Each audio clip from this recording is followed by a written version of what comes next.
izina rya Yezu. uhereye i Yerusalemu abantu bo mu mahanga yose Yesu ati bagomba kujya bigishwa ibyerekeye ukwifurira ngo ntibabarirwa by'ibyaha mu izina rye mu banyabyaha na ruwambere byari byarambereye umutwaro Yesu amaze kuntura arambwira ati genda ubwira abandi ibyiza nagukoreye uhereye i Yerusalemu abantu bo mu mahanga yose Yesu ati bagomba kujya bigishwa icyerekeye ukwisubira ngo ntibabarirwa by'ibyaha mu izina rye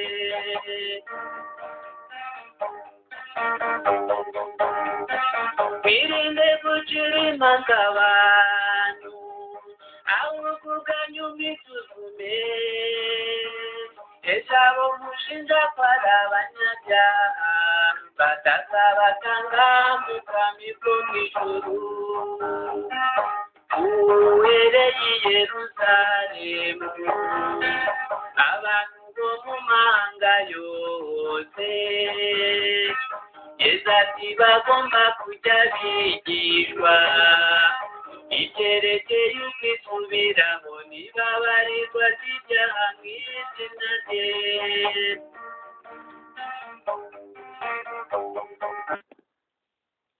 Izina rya Yezu.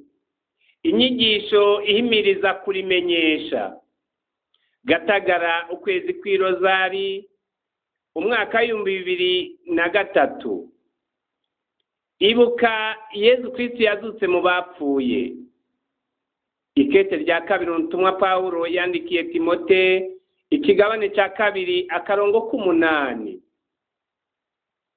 Muvyeyi Bikira Mariya, mugabekazi w'irozari, mugabekazi w'abatumwa, fasha umwe wese azasoma ibi n'uzabyumva wese akanwa kwiwe kazokwame kamenyesha izina rirengeye ayandi yose, izina rya Yezu.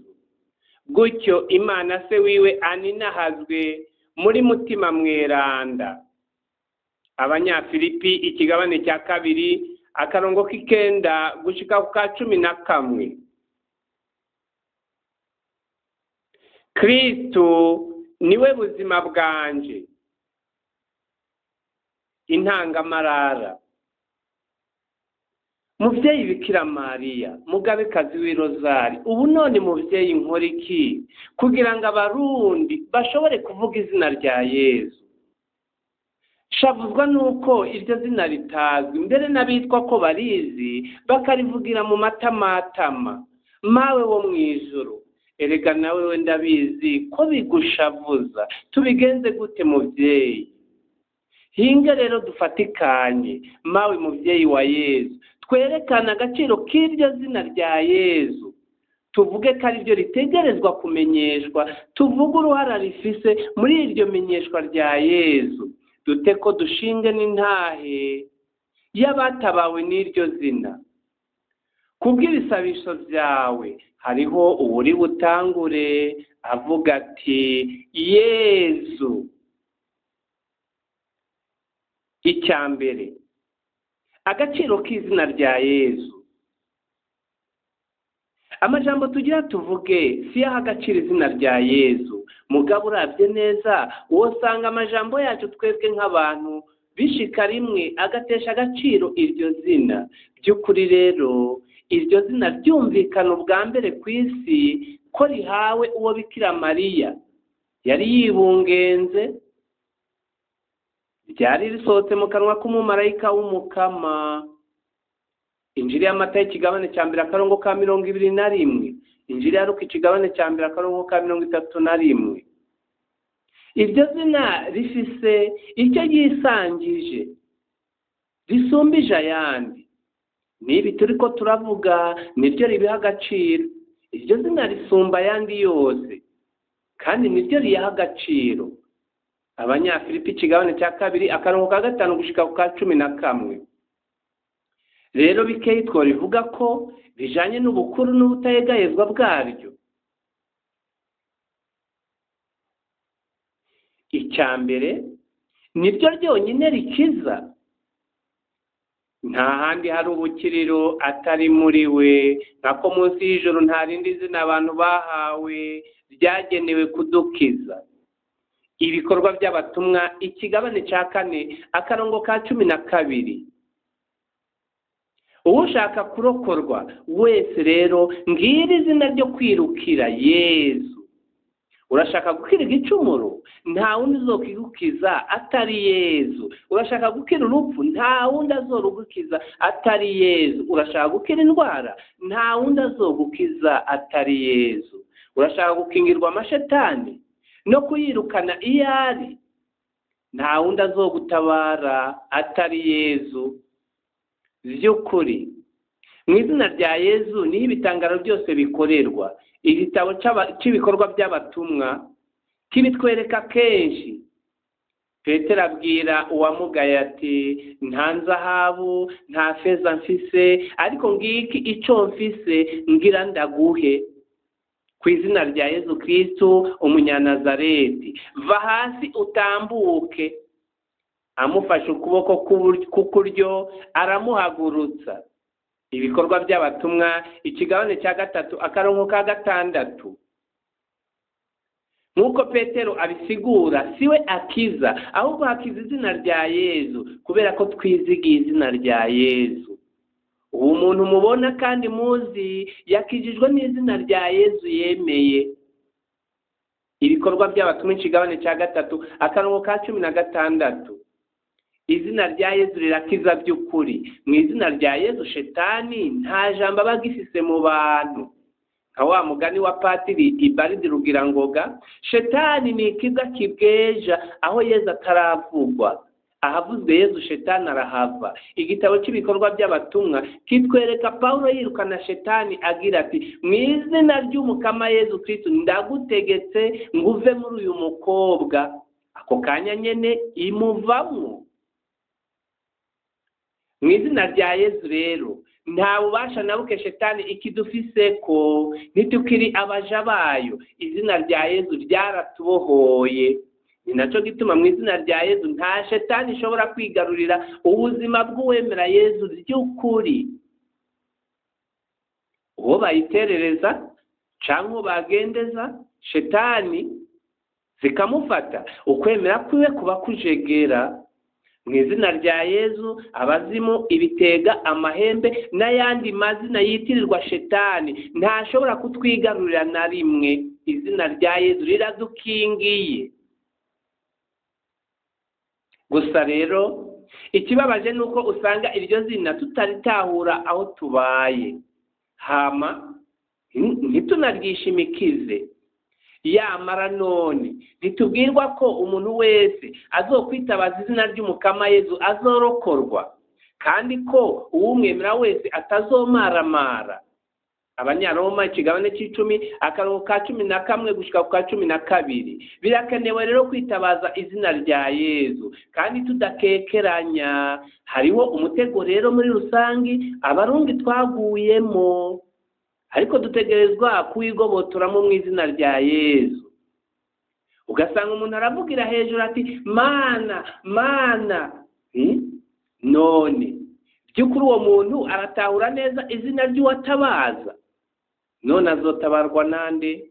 Iyo mana none abavuze twomenya ari iyihe? None niyo Paulo mweranda yita imana y'isi avuga ati none inkuru nziza twahawe niyaba igitwikiriye, itwikiriye kubazimiye bamwe nyene imana y'isi yazimirije ibyiyumviro. Ikete rya 2 umutumwa Paulo yandikiye abanyakore n'ikigabane cya 4 akarongo ka 3.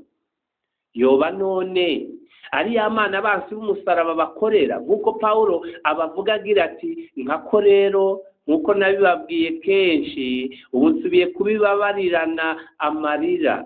benshi bigenza nk'abansi b'umusaraba wa Kristo. Amaherezo yabo ni ugutakara, Imana yabo n'inda yabo. Abanyafilipi 3:18 gushaka ku 19. Yoba none ari Behari, ari Bahari Eliya yahinyurije kuri Karumeli, hama kereka abanyisirayeli ko Bahari atari Imana ahubwo ko umukama ari we Mana. Igitabo cya mbere c'Abami kigabane c'18:20 gushika ku 40. Yoba none ari imwe mu mana z'abanyamisiri canke imwe mu z'abagiriki? Yoba none Imana yeze canke yirabura nka kurya kw'indagu z'abarundi? Ninsigabwenge ni umwiza. By'ukuri rero gusenga neza no gusenga uko Yesu yabitwigishije, kuko niwe yarazi gusenga neza, ko yari azanye icyororwa igihe yabwira umunyasamariyakazi ati wa mugore we nunyemere. Igihe kirashitse aho mutozoba mugisengera Imana Data kuri uyu musozi canke i Yerusalemu. Ariko igihe kirashitse kandi n'ubu nyene aho abasenga nyagusenga bazosengera Data mu mitima no mu kuri, kuko abasenga gutyo ari Imana Data ashima. Injili ya Yohana ikigabane cya 4:21-23. Ni muri Injili ya Yohana Yesu yongera kutubwira kenshi bijanye no gusenga. Nkaba nzogira ibyo muzosaba ku izina ryanjye byose, kugira Data aninahazwe muri Mwana. Nimwagira ico musaba ku izina ryanje nzokigira. Injili ya Yohani ikigabane cya 14:13 gushika ku 14. Nukuri ndabibabwiye ico muzosaba Data azokibaha ku izina ryanje. Gushika ubu ntaco mwari bwasabe ku izina ryanje. Nimusabe kandi muzoronka kugira ngo akanyamuneza kanyu kuzure. Injili ya Yohani ikigabane c'16:23 gushika ku 24. Yesu atwigisha gusenga Data mu izina ryiwe. Ngiki igisabisho kinezereza umutima wa Data, igisabisho gikozwe mu izina rya Yesu. Injili ya Yohana ikigabane cya 15:16 gushika ku 28. By'ukuri rero Yesu atwigisha gusenga Imana itari ya ryangombe, iy'isi, iy'inda, iyo kuraguza canke Bahari. Yesu atwigisha gusenga Imana Data ari nawe se, kandi akabiduhamwo akarorero, akanabitwigisha mu izina ryiwe. Injili ya Yohani ikigabane c'17:1 gushika ku 26. Luka 10:21 gushika ku 22. Mateyo 6:1 gushika ku 16. Twebwe rero aba Yesu dutegerezwa gusenga Data wo mu ijuru mu izina rya Yesu, kuko ibyo yabidusabye. Yohani 16:24. Igihe twita Imana ko ari Data, nta gukekeranya ko ari mutima wa Yesu yazutse mu bapfuye abatuvugiramwo. Abanyaroma ikigabane c'8:15 gushika ku 16. Abagalati ikigabane cya 4:4 gushika ku 6. Abanyaroma ikigabane c'8:26 gushika ku 27. Ubundi mu misabire yacu Yesu ubwiwe atwemerera kwitabaza izina ryiwe. Abazokoranira mu izina ryiwe kandi bakamutakambira ntazokwigera baheba. Matayo ikigabane c'18:20. Akiri ngaha ku isi umukama Yesu yatabaye abamutakambiye, yirukana amashetani, akoze isoni urupfu, akiza indwara z'amoko zose. Mariko ikigabane cya 2:1 gushika ku 11. Mariko ikigabane cya mbere akarongo ka 40 gushika ku 45, Luka ikigabane cya kane akarongo ka 38 gushika ku 39, Mariko ikigabane c'icumi akarongo ka 46 gushika ku 52, Mariko ikigabane cya gatanu akarongo ka mbere gushika ku 43, Luka 17 akarongo ka 11 gushika ku 19. Ntibikwiriye rero gupfa gusenga, kandi Yesu yaraduhaye amabwiriza akwiriye. Ntibikwiriye kugendera mu mwiza no mu bujuju, kandi umuco w'isi Yesu uriho.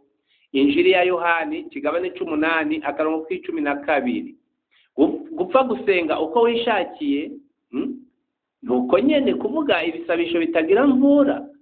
Umuntu nyene akinamura ati mana mana mana kabandanya amina. Ico ni igisabisho kitagira mvura, ni nko kurasa urusoro mu kirere atacurasayo, atagihari kandi atanicurabayo.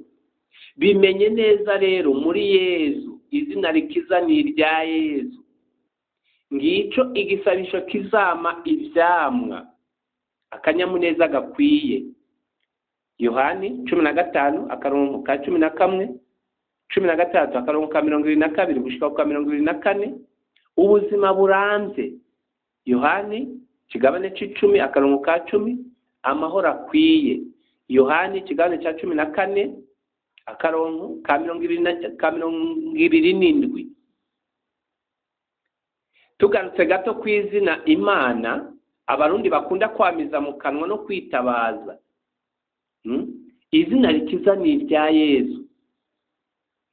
Niko Imana Data yabishatse, kandi nibyo bimuhesha ubuninahazwa. Ikigira kabiri nuko Imana ari izina abantu bwabo bishiriye ko atari iryavuye mu ijuru. Ikindi nuko iryo zina ari izina rusangi, atari izina ry'uruharo. Kugira ngo Imana ya Aburahamu, Izaki na Yakobo itandukane n'ibyo bigirwamana bindi, Musa yayisabye kuvuga izina ryayo, Umukama. Ihunguka ikigabane cya gatatu akarongo k'13 gushika ku 15. Iyo Abayisirayeli baba bemeye Umukama, bamenyesha ukwemera ko bavuga bati Umukama niwe Mana yacu, Umukama niwe Mana. Igitabo cya mbere c'Abami ikigabane c'18 akarongo ka 39. Iyo batakamba bungikanya amajambo nk'aya: Mukama, tega ugutwi umwishure, wewe Mana yanje, ukiza umusabyi wawe arakwizigiye. Izaburi ya 86 akarongo ka 1 gushika ku 2. Mukama, Mana y'ubukiriro bwanje, kumutaga ndagutabaza, mwijoro nkaguma imbere yawe. Izaburi 82 mu dukubo akarongo ka 2. Naho iyo bahimbarwa, Abayisirayeli bashirijwe hejuru mu kanyamuneza, nzoririmbana nta ikigongo cy'Umukama. Izaburi ya 99 mu dukubo akarongo ka 2. Mukama, Mana nye n'ingabo, ninde ameze nkawe. Izaburi ya 89 mu dukubo akarongo k'9. Ni byiza kugukengurukira Mukama, no gucurarangira izina ryawe rudasumbwa. Izaburi ya 92 mu dukubo akarongo ka 2. Umukama niwe mwami yikwije inganji, Umukama arikwije ubukomezi, nibwo mukanda wiwe. Gutyo isi irashimangiye ntinyiganyiga. Izaburi ya 93 akarongo ka 2. Nimuze dutere impundu Umukama, duhayagize urutare rw'urukiza rwacu, ingo tugenda imbere yiwe tumukengurukira, tumuhayagiza mu mazaburi. Nkako Umukama n'Imana ihambaye, n'umwami mukuru arengeye imana zose.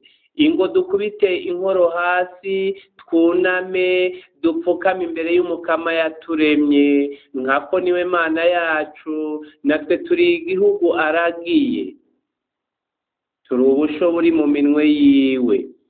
Izaburi ya 95 mu dukubo akarongo ka mbere gushika ku karongo k'indwi. Mu bwuzure bushasha tuhabona ingene mutima mweranda yahangana n'amazina y'izindi mana, mbere akenshi bigakwega uruhagarara cyangwa inyifato idakwiye.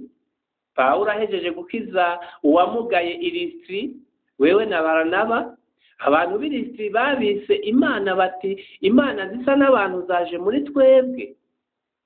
Ubwo izo mana zaciye zironka amazina azwi y'imana zabo. Pawulo ahabwa irya Heremesi, Baranaba nawe bakamwita Zewusi. Ibikorwa by'abatumwa ikigabane cya 14 akarongo k'umunani gushika ku 18. Naho mu gisagara ca Efezi bahejeje guhendwa na Demetiriyusi, umucuzi yahingura udusengero twa Aritemisi.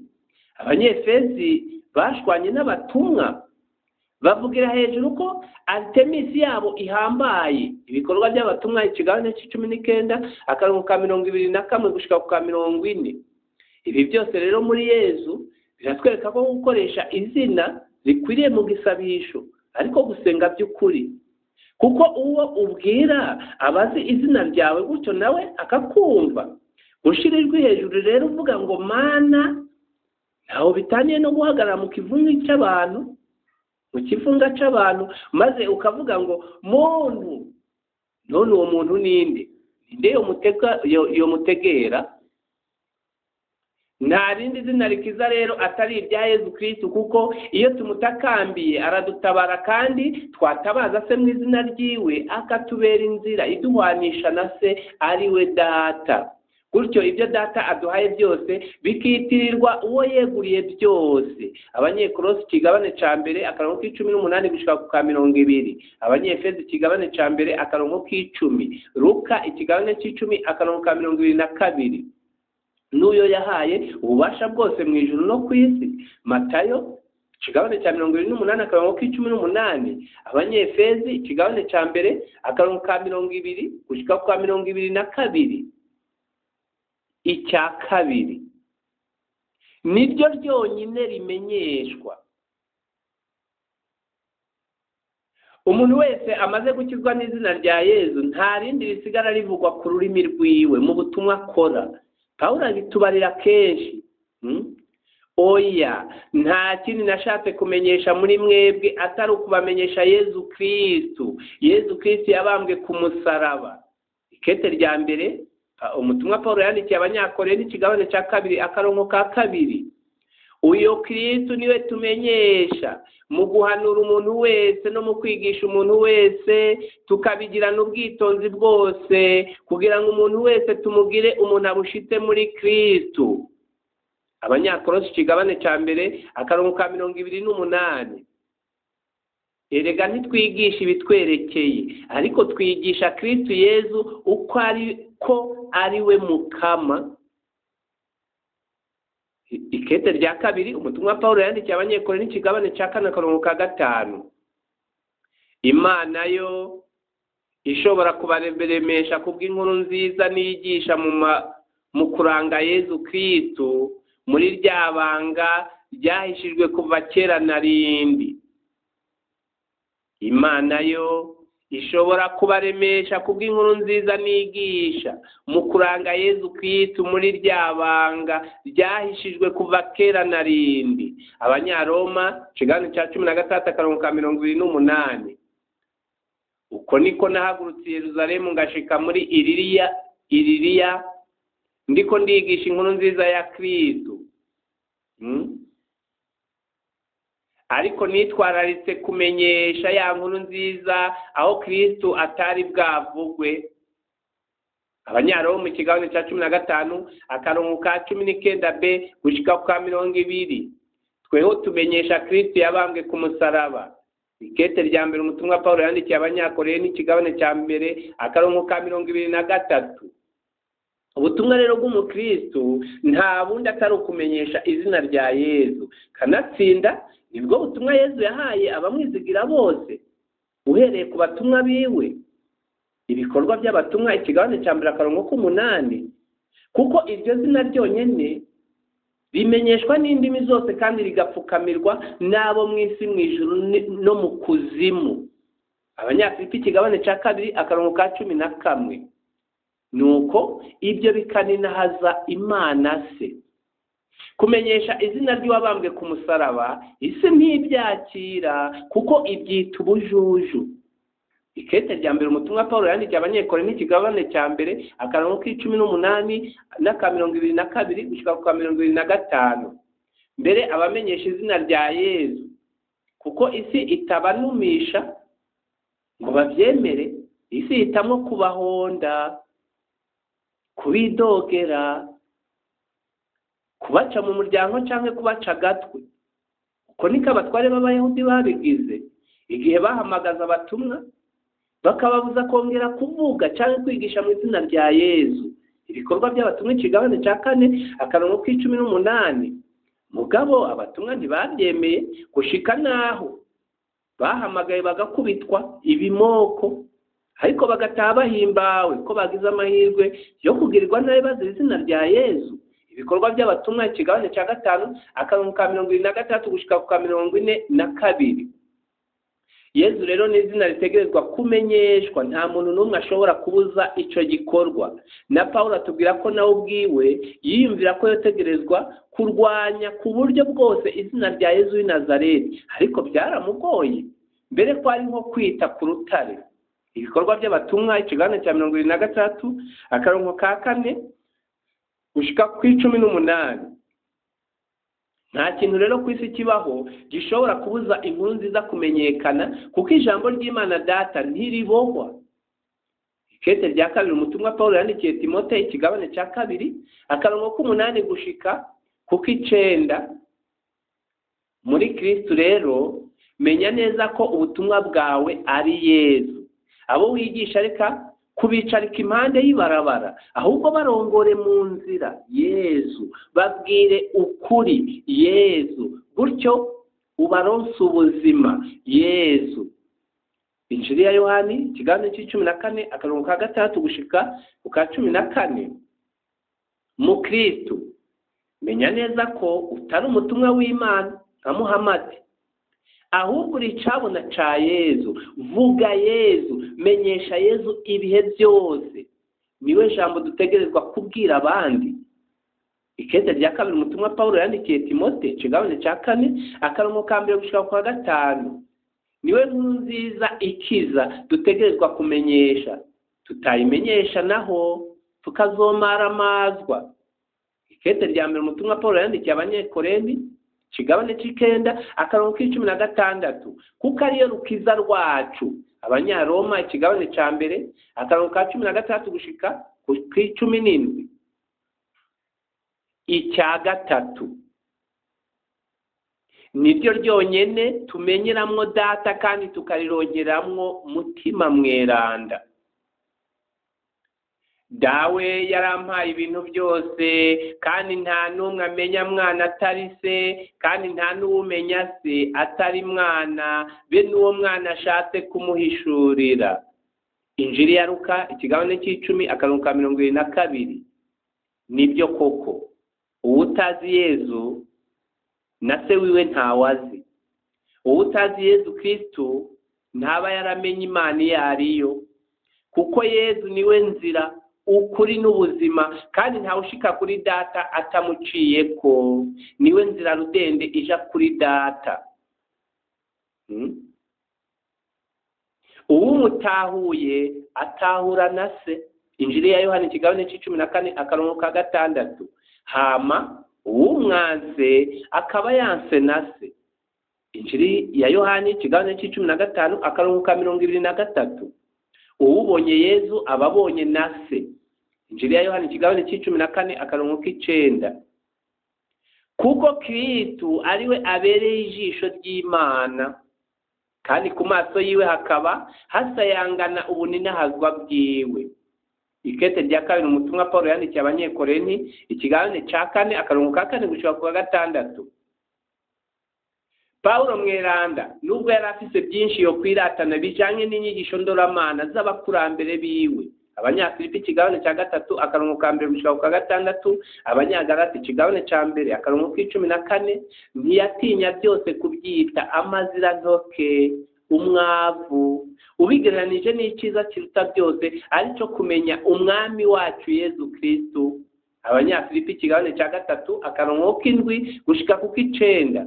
Ubuzima bwiwe bwahise imbere y'uko ahwana na Yezu abugereranya n'uruhombo, mbere ugasanga iyo amuvuga abashabujwe nabwo, nubwo bitamubuza kubuhera ko akengurukira uwabumuvanyemwo. Ndakengurukira cyane uwankomeje Kristo Yezu umukama wacu, nk'uko yagize ngo nkwiye kwemerwa ngo nshingwe ubusuku, naho nari nabanje kuba uwamutuka, uwamuhama, uwamwambika ibara, ariko naragiriwe ubuntu kuko nabigira ntabizi, ntaremera. Ikete rya mbere umutumwa Paulo yandikiye Timote ikigabane cya mbere akarongo ka 12 gushika ku 13. Ingabirano y'umukama wacu nayo yarasesekaye muri jewe, hamwe n'ukwemera n'urukundo muri jewe biri muri Kristo Yezu. Ikete rya mbere umutumwa Paulo yandikiye Timote ikigabane cya mbere akarongo k'14. Iyo nkuru nziza Paulo abereye umutumwa ntiyayimenyeshejwe n'abantu. Kubyerekeye inkuru nziza nabigishije gabene wacu, ndabamenyesha ko iyo nkuru nziza irengeye abantu, kuko nanje ntayihawe canke ntayigishijwe n'umuntu, ariko ni Yezu Kristo yayimpishuriye. Abanyagalati ikigabane cya mbere akarongo k'11 gushika kwa 12. Birumvikana rero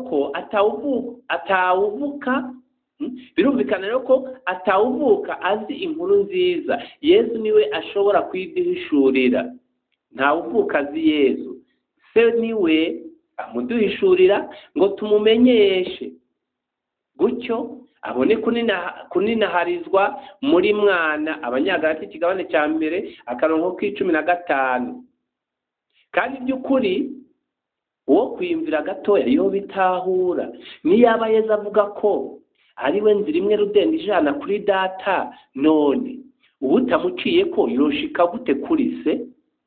Hari ubwo ushobora kuja ahantu atawakweretse inzira irorayo ngo uyikurikire?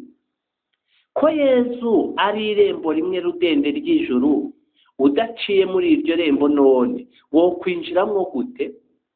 Injili ya Yohana ikigabane cya 10 akarongo k'9. Kugera kuri Yezu nta wundi abitanga atari se. Ni nka kurya umuntu arangira inshuti aho aherereye kugira ihamusange. Injili ya Yohana ikigabane cya 6 akarongo ka 41 gushika ku 47. Niyaba Paulo mweranda yiyemerera ko yari umutukamana igihe yari atarahwana na Yezu. Ikete rya mbere umutumwa Paulo yandikiye Timote ikigabane cya mbere akarongo k'13, mbere akemeza ko n'abagawe kumenyera Imana mu byo yaremye, ahubwo bakishora mu ngeso z'ubuhumbu.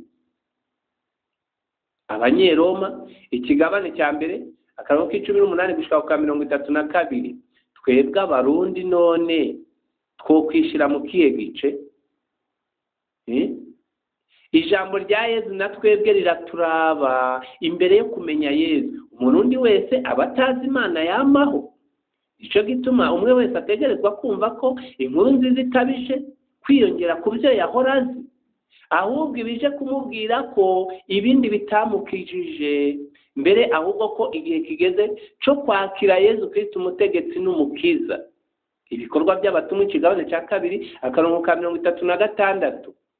Yezu rero ntaza kongera ubuzima kubwo twari dusanganywe, ahubwo aduha ubuzima bushasha. Dutandukana no kubaho kwa mbere maze tukakira ubuzima bushasha. Dupfira muri we maze tukazukana nawe. Abanyefezi ikigabane cya 2 akarongo ka 1 gushika ku 7. Abanyakolosi ikigabane cya 2 akarongo k'11. Abanyekolosi ikigabane cya 3 akarongo k'11. Abanyagalati ikigabane cya 3 akarongo ka 25 gushika ku 28. By'ukuri rero umuntu wese niyaba ari umukristo ni ikiremwa gishasha. ibya kera byarashize, ibishasha biri aho. Ikete rya kabiri umutumwa Pawulo yandikiye abanyekorenti ikigabane cya 5 akarongo k'17, kwakira ubwo buzima bushasha ni ugupfa ku bya kera ukakira ubuzima bushasha. Ubwo buzima tubuhabwa na mutima mweranda aba mu mitima y'abemera Yezu Kristo. Abanyeroma ikigabane 18 akarongo ka mbere gushika ku 17.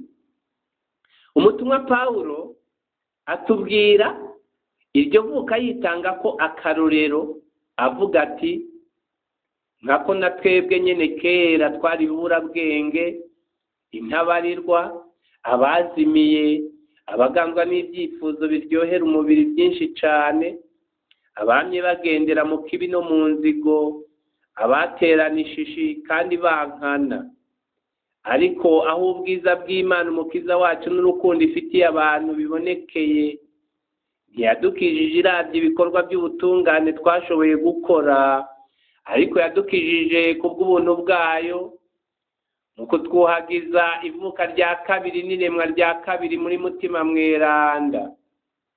Yaducunshuburiye ko iciye kuri Yezu Kristo umukiza wacu, kugira ngo tumaze kugirwa intungane n'ubuntu bwiwe dushobore kuba basamuragwa b'ubuzima bw'amaho twizeye. Tito ikigabane cya 3 akarongo ka 3 gushika ku 7. Umurundi rero nawe ataravuka muri mutima mweranda kubw'izina rya Yezu ntakwiriye kwihenda ngo arazi Imana. By'ukuri rero guha Imana amazina si ikimenyetso cy'ubumenyesha Imana, kuko n'ibikoko n'ibimera birayaronswa, mbere ugasanga bifise amazina ateye ubwoba canke abitse ububasha bwinshi gusumbya n'abayahawe n'iyo Mana. Kwemera si uguha Imana izina, ahubwo ni ukwakira ivyayo, ukakira ibyo ikumenyesheje, kandi nawe we ukemera ko ikwita izina canke kuyitirirwa. Bibiliya irabivuga, kandi ngira ibwirizwa ryayo ni uko twokwemera izina ry'umwana wayo Yezu Kristo, kandi tugakundana nk'uko yabiduhaye ko ibwirizwa. Ikete rya mbere rya Yohani ikigabane cya 3 akarongo ka 23. Bashitse i Antiyokiya baza barigisha n'abagereki inkuru nziza y'umukama Yezu, kandi i Antiyokiya niho izina abakristo ryatanguriye kwitwa abigishwa. Ibikorwa by'abatumwa ikigabane c'11 akarongo ka 20 n'akarongo ka 26. Ariko mweho mukengera umworo, none abatunzi si bo babatwaza umukazo, bakaba aribo babakwegera imbere y'abacamanza. Si bo batuka rya zina ryiza mwitirirwa. Yakobo ikigabane cya 2 akarongo ka 3 gushika ku 7. Ntawe uzosubira kuguhamagara izina ryawe Aburahamu, izina ryawe rizoba Aburahamu, kuko ndakugize se w'amakungu menshi. Amamuko ikigabane c'17 akarongo ka 5. Agira rero nyamurwi 12 aribo baba Simoni ariwe yataziriye Petero, Yakobo mwene Zebede na Yohani mwene wabo aribo yari yataziriye Boanerges, ni ukuvuga abana b'umuturagaro. Injili ya Mariko ikigabane cya 3 akarongo k'13 gushika ku 17. Ni by'ukuri umurundi atarahwana na Yezu ntakwiye kwirata ngo arazi Imana. None ukuvuga ijambo Imana niko kurongorwa na data se wa Yezu Kristo. Kandi umurundi yavuze ngo Imana akenshi haba hinyegejemo ubupagani dutegerezwa gutahura mu izina rya Yezu, maze tukabituriza umuriro waka mu mutima wa Yezu. Injili ya Luka ikigabane c'12 akarongo ka 49 gushika ku 50. Uturorero tubyerekana ni twinshi. Umurundi afise umwansi yagerageje kumwica ntabigereko, yita umwana wiwe yamuremye nibitegeka ngo bashatse kwica. bamumenkaniriza ibinyoma akita Mana irambona, Nibizi, Sibomana n'ayandi. Ubyaye umwana atifuza akamwita Cimpaye, Citegetse, Nigaba. Murundi agaca imigani ati Imana ihora ihoze. Imana yirirwa ahandi igataha i Burundi. Iyo wihweje muri Yezu ayo mazina, usanga iyo Mana bavuga atari se wa Yezu Kristo nk'uko Yezu yamutumenyesheje. By'ukuri rero Yezu si uwuje guhonya abansi bacu, ahubwo ni uwuje kutwereka ingene twobakunda. Injili ya Matayo ikigabane cya 5 akarongo ka 43 gushika ku 48. Ntashaka ko dukoresha inkota naho bo babaye tubanjije. Injili ya Matayo ikigabane cya 26 akarongo ka 52. Arekurira bikuye ku mutima n'abishe umwana wiwe. Ikigabane Injili ya Luka ikigabane cya 23 akarongo ka 34. Mu mvugo zose abarundi bakoresha bavuga Imana ntaho usanga ubwiza bw'umubyeyi nk'uwo w'ikigongwe. Nico gituma umwe wese ategerezwa gushaka ingene yomenya Imana Data, kandi inzira nimwe Yesu. Injili ya Yohana ikigabane c'13 akarongo ka 6. Nta kindi kibanza kindi gishobora gusizwa ngo cubakwemo ingoma ya Data atari igisanzwe Yezu Kristo. Ikete rya mbere umutumwa Paulo yandikiye abanyakoreni ikigabane cya 3 akarongo k'11. Tumenye neza rero, nitwumviriza umurundi avuze ngo Imana ngo natwebwe tuvugire hejuru ngo ni umukristo. None hari ubwo aba yavuze izina rya Yezu Kristo, muca mwumva neza ko twoba tumubesheye. Twumvirije umumana cyoba bifise isiguro, ariko kumwita umukristo ni ukubeshera Yezu n'uwo yiremeye. Nakurya umuntu avuze ati Mana y'i Burundi, iyo Mana abahamagaye ni iyihe? Mbere hari uwo mperutse kumva avuga Imana y'umutumba umwe w'ahantu. Igihe rero cyo kuva muri uwo mwiza kirageze kugira ngo hamenyekane utegerezwa kumenyekana Yezu Kristo, we muco w'ukuri uboneshereza umuntu wese aza kuri iyi si. Injili ya Yohana ikigabane cya mbere akarongo k'9. Umuntu wese avuze ngo Mana akagerezaho, twategerezwa kumubaza tuti Imana yihe? Iby'ukuri izina rya Yezu mu kuduhwanisha na se rituronsa na mutima mweranda, riha agaciro ibyo tuvuga n'ibyo dukora, kuko tuba tubonesherezwa na mutima mweranda. Nico gituma ibikorwa byose n'amajambo yose y'umukristo bitegerezwa kuzuzwa mu izina ry'umukama Yezu Kristo. Abanyefeso ikigabane cya 5 akarongo ka 20. Abanyekolosi ikigabane cya 3 akarongo k'17. Kuko ibidakorewe muri Yezu byose biba ari ubusa, nta gaciro biba bifise imbere ya Data. None Yezu ntatubwira ko tutari kumwe nawe ataco twokwishoboza. Byose rero nibikorerwe muri we no kubwiwe. Ivyo rero ibyo bininahaza Data. Injili ya Yohana ikigabane c'15 akarongo ka 5. Abanyefeso ikigabane ca mbere akarongo k'10. Abanyekolosi ikigabane ca mbere akarongo k'19 gushika ku ka 20. Ngaya rero amwe mu majambo y'abemera Yezu aduhimiriza natwebwe kuja tuvugira hamwe kandi dukorera byose muri Yezu. Ariko Kristo niwe byose akaba kandi muri byose. Abanyekolosi ikigabane cya 3 akarongo k'11. Ibyo muvuga cyangwa ibyo mukora byose mwame mubigira ku izina ry'umukama Yezu.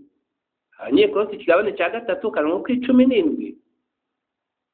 Itegereze igikorwa wahawe mu mukama, itegereze igikorwa wahawe mu mukama.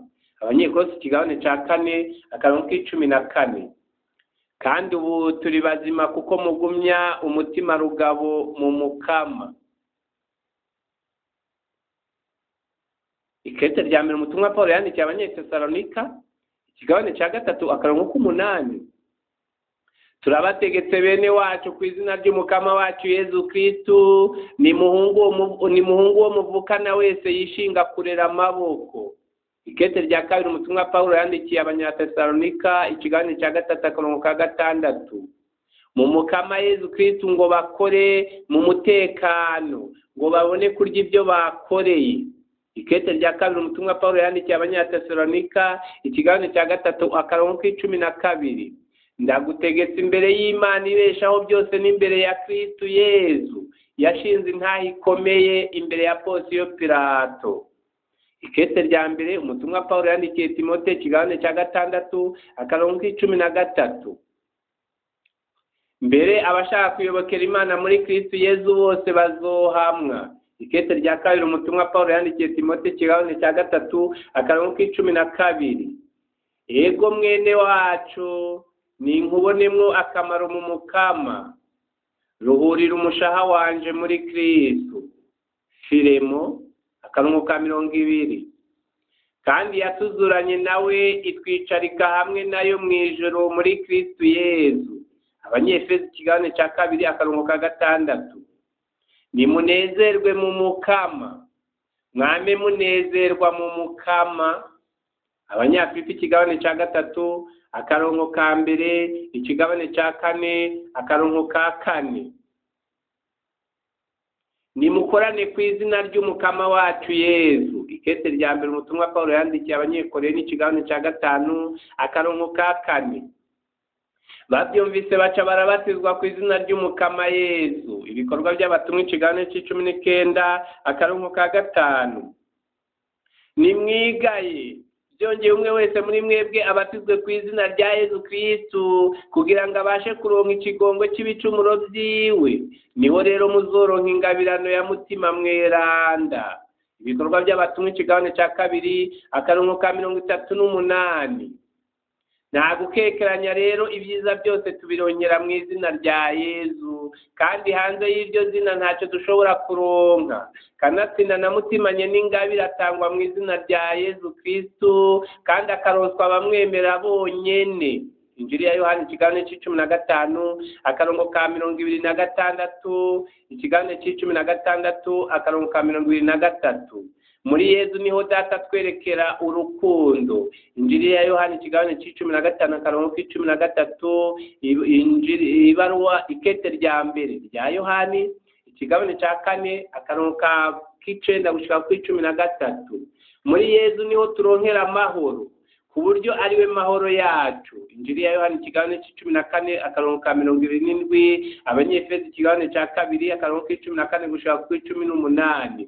Muri Yezu niho tuvukira, tukahakurira, tukahapfira, kandi tukahazukira, kuko ari we buzima bwacu. Yezu Kristu niwe kubaho kwacu. Abanyakolosi ikiganiro cya 3:1-4. Abanyeroma ikiganiro c'14:7-9. Ikete rya mbere umutumwa Pawulo yandikiye Abanyatesalonika ikiganiro cya 5:9-10. Abanyafilipi ikiganiro cya mbere 20:20-21. Abanyagalati ikiganiro cya 2:19-20. Kristu Yezu rero izina ryiwe niryo riduha ubuzima kandi rikaburira ingaruka zose z'ibicumuro n'urupfu. Kristu Yezu rero izina ryiwe niryo riduha ubuzima kandi rikaburinda ingaruka zose z'ibicumuro n'urupfu. Abanyeroma ikiganiro c'8:1-4 nicyo gituma abamenyesha Yezu ari bo bazima. Icya kabiri, abamenyesha Yezu nibo ari aba Kristu, abandi bose barihenda.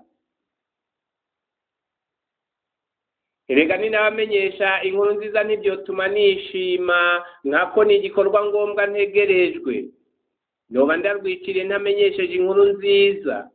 ikete rya mbere umutumwa Pawulo yandikiye abanyekorinto ikigabane cy'ikenda akarongo k'16 ijambo riri hafi yawe rikaba mu kanwa kawe no mu mutima wawe, iryo jambo ni rya jambo ry'ukwemera tubigisha, nkako nyene ni waba wemeza n'umunwa wawe yuko Yesu Kristo ari umukama, ukemera mu mutima yuko Imana yamuzuye mu bapfuye uzokira, nkako ukwemera mu mutima gushikiriza ubutungane, nako ukubyemeza n'umunwa kugashikiriza ubukiriro.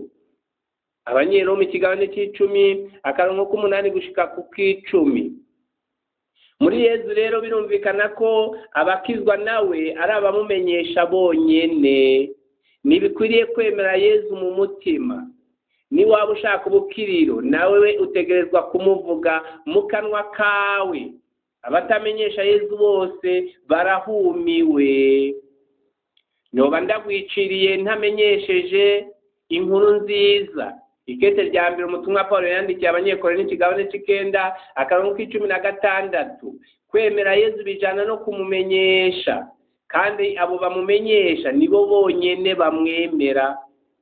Ko dufise uwo mutima w'ukwemera ubonekera mu byanditswe ngo naremeye nico gituma navuze, natwe nyine turemera nico gituma tuvuga. Ikete rya kabiri umutumwa Pawulo yandikiye abanyekorinto ikigabane cya 4 akarongo k'13 ukwemera kubyara ukumenyesha, kandi ukwemera kutabyaye ukumenyesha nako nyene kurapfa.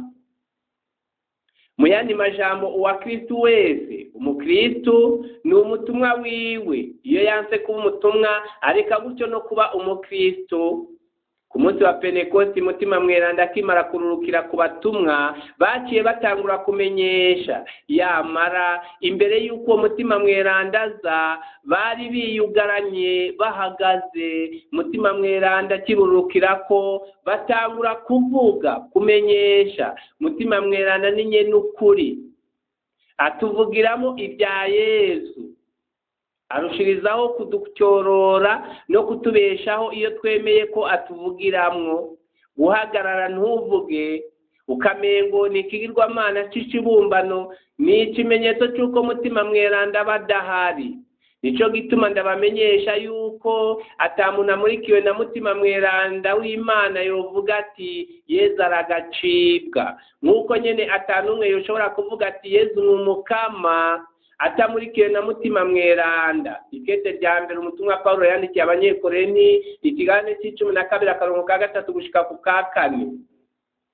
Mutima mweranda aho aba akora igikorwa cyo kuvuga Yesu. Injili ya Yohana ikigabane c'16 akarongo k'13 gushika ku 14. Abatarayoboka Yesu jambo w'Imana baba batwawe n'ibigirwamana bijunje, sekibi sekunuma na sekujunja ababa bamwo. Nico gituma badashobora gutobora ngo batangaze izina rya Yesu yatwitangiye. Ikete rya mbere umutumwa Pawulo yandikiye abanyekorinto ikigabane c'12 akarongo ka 2 niyaba mutima wa Yesu aho aba ahatera kumenyesha, bisigura ko umuntu wese atamenyesha Yesu nta mutima mweranda bafise. Kandi uwo mutima niwe atugira abana bashigikiwe kibyeyi, agatuma dushirijwe hejuru tuti aba dawe. Abanyeroma ikigabane c'8 akarongo k'15 uwo mutima niwe aduha ibwirizwa ritanga ubuzima muri Kristo Yesu, maze rikadukiza ibwirizwa ry'igicumuro n'urupfu. Abanyeroma ikigabane c'8 akarongo ka 1 gushika ku ka 2. Abatamenyesha Yesu rero ibwirizwa ry'igicumuro n'urupfu rirabakurikirana, maze aho kurongorwa na mutima atanga ubuzima n'amahoro bakarongorwa n'ubuhumbu buganisha ku rupfu. Aho umutima wazuye Kristo Yesu mu bapfuye abeshaho n'abamenyesha Yesu Kristo yapfuye akazuka. Ingabirano yo kumenyesha Kristo twuzuzwamwo na mutima niwe mweranda. Ingabirano yo kumenyesha Kristo twuzuzwamwo na mutima wiwe mweranda. Ikete rya mbere umutumwa Pawulo yandikiye abanyekorinto ikigabane cya 2 akarongo k'10 gushika ku 15. ntitandukana niyo kumumenyesha abandi.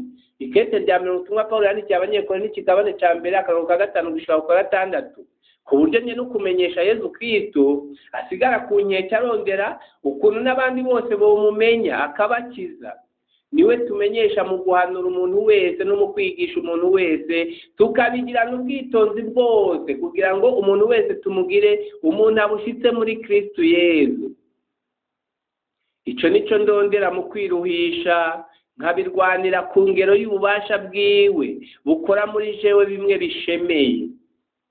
Abanyakolosi ikigabane cya mbere akarongo ka 28 gushika ku 29. Ico ndwanira ni ukugira ngo imitima yabo ireme kandi bafatanijwe n'urukundo,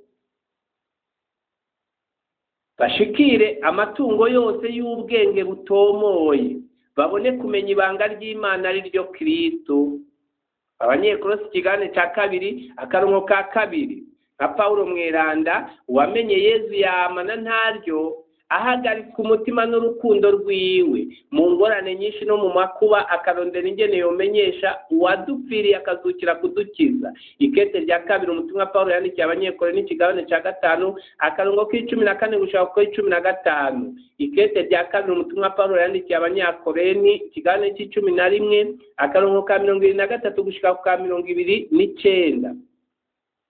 Nka Yesu uwumurwanirira ishaka ntatinya kumena amarira ngarizwe n'abacumuye, bagakomeza umutima maze ntibigarure ngo bahebe ingeso mbi, ubushurashuzi n'ubuhumbu. Injili ya Luka ikigabane c'19 akarongo ka 41 gushika ku 44. Ikete rya 2 umutumwa Pawulo yandikiye abanyekorintho ikigabane c'12 akarongo ka 21. Nka Yesu no kubwiwe uwamenye Yesu ntatinya no kwitanga wese amena amaraso yiwe ngakiza abandi muri Yesu. Injili ya Matayo ikigabane cya 21 akarongo ka 28.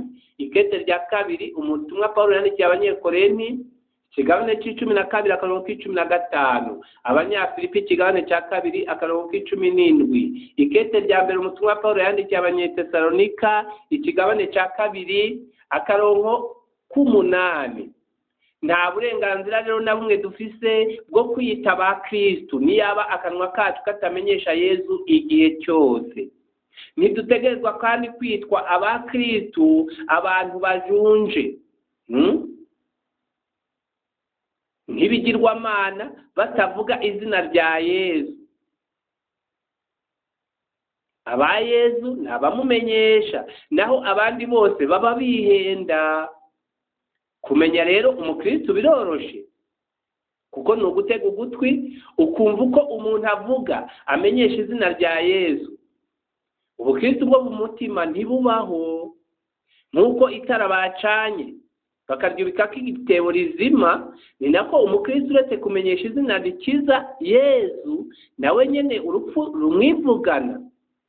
Umukristo atavuga izina rya Yesu aba ameze nka wa munyu washizemwo uburyohe utabwa hanze ugahonyorwa n'abantu. Kumenyesha Yesu ni ukumurikira isi, maze data wo mu ijuru akahaninaharizwa. Injili ya Matayo ikigabane cya 5 akarongo k'13 gushika ku k'16. None by'ukuri wovuga gute kuri icabona c'umuntu utajya uvuga izina ryiwe? Nuko rero umwete wo gukwiza inkuru nziza Yesu Kristo yapfuye akazuka nubabere nk'ibirato mu birenge. Abanyefeso ikigabane cya 6 akarongo ka 15. Gutyo izina ry'umukama Yesu rizovugwe muri mwebwe na mwebwe muri we nyene. Ikete rya 1 umutumwa Pawulo yandikiye abanyatesalonika ikigabane cya 1 akarongo k'12.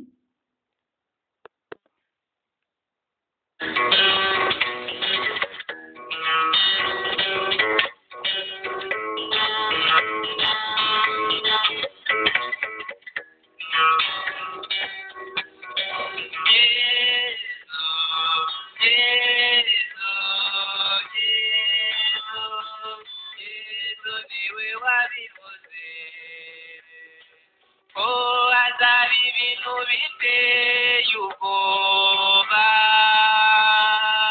imbere y'uko agaruka, ubwoba n'inzara, imitingito n'imidugararo, intambara, indwara, ubuhakanyi, ibinyoma n'akarengane. Yaravuze ati ntibizaduhagarika imitima, ntibizaba ari ryo herezo. Yaraduhanuye ko tugomba guhora turi maso kugira ngo tutazatungurwa.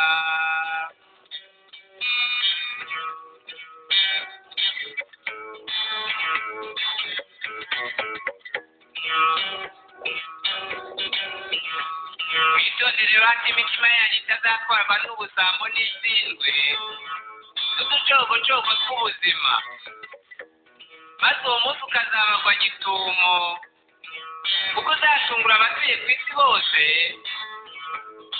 nk'uko umutego ufata inyamaswa itabizi.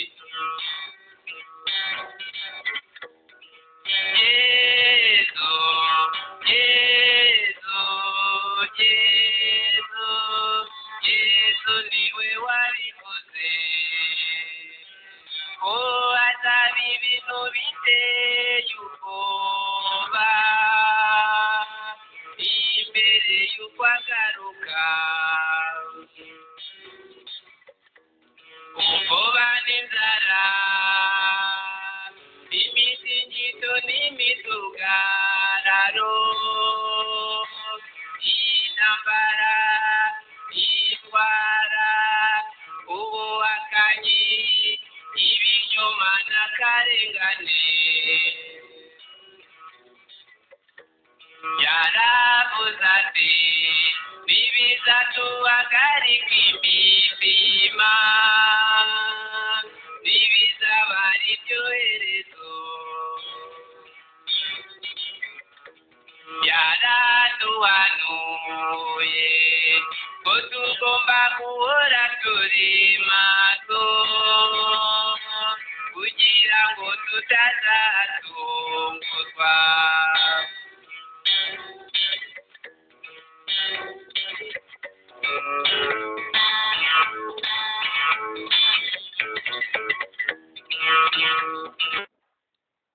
Icya gatatu, kumenyesha izina rya Yezu mu bihe bigoye.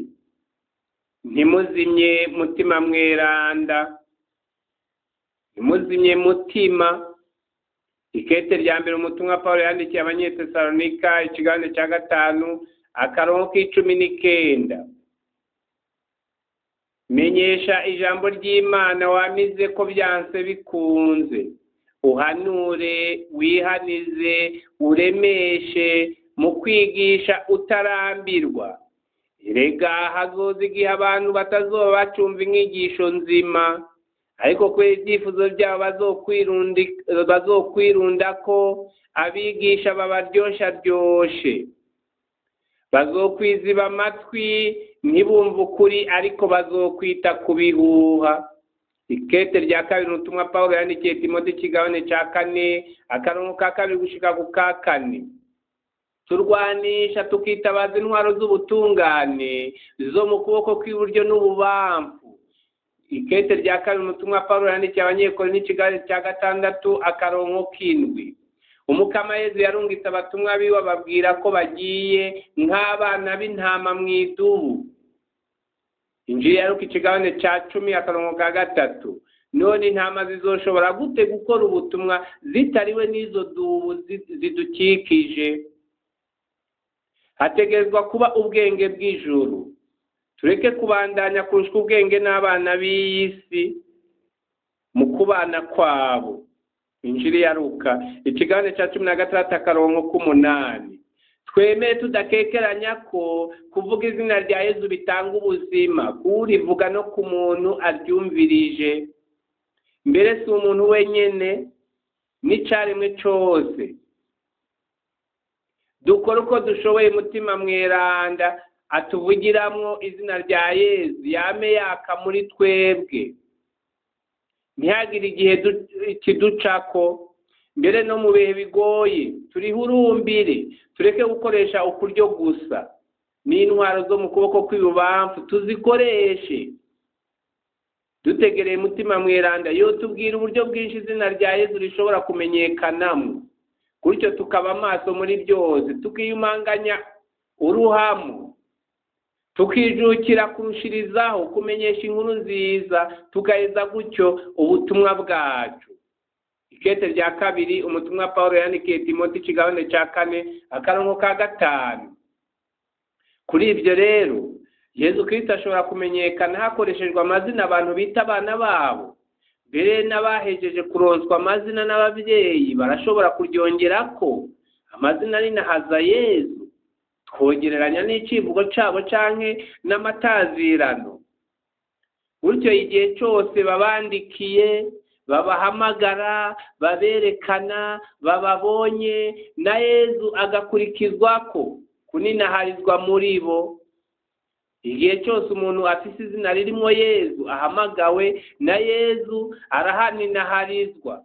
Ni byiza cyane muri Yezu kwitirira Yezu, twagira Yezu, dusabe Yezu, kubaho ni Yezu. Yezu arahoza, dukuze Yezu, nizeye Yezu, dukunde Yezu, ninahazwa Yezu, twemere Yezu, duhoze Yezu, igana Yezu, nizigiye Yezu, mutumwa wa Yezu, nshuti ya Yezu, byose ni za Yezu, tubumwe na Yezu. Amazina nk'ayo amenyesha Yezu kandi ku bwenge. Umuntu rero akunda Yezu aramwitirira uko byogenda kose. Mbere ubwiwe akamwiyitirira mu matazirano yiwe. Ahandi dushobora kumenyeshereza Yezu ni mu ndamukanyo. Yezu niwe aduhanisha n'abandi. Ni byiza rero ko izina ryiwe rishirwa hagati y'abantu bahwanye. Mbere n'indamukanyo canke imvugo ngufi zo gushikirana n'abantu zari zimenyerewe, dushobora kuzibatiza mu izina rya Yezu. None kidakozwe canke kitavuzwe mu izina rya Yezu hari agaciro kiba gifise. N'indamukanyo rero zacu nta nkeka ko zizoshika ku mutima kurushirizaho wabo duhwanye, nituzongera ko izina rya Yezu canke tukabikora mu izina rya Yezu. Uturorero, aho kuvuga ngo bwakeye mwaramutse gusa, twebwe twemere ko kuramukana na Yezu ariko kuramukanyako, tukongera ko tuti mwaramukanye na Yezu. No ku bindi bikaba uko muri Yezu, mwiriranywe na Yezu, muramukane na Yezu, Yezu abaje imbere, musigarane na Yezu, mujane na Yezu. Amakuru ki muri Yezu? Ni meza muri Yezu. Gute muri Yezu? Murote Yezu, mugire amahoro ya Kristo, tugire Kristo. Yezu abahezagire, Yezu aninahaze, mwirirwane na Yezu, muvurane na Yezu, mugendane na Yezu, muruhukane na Yezu. Murakoze muri Yezu, mwarakoze muri Yezu.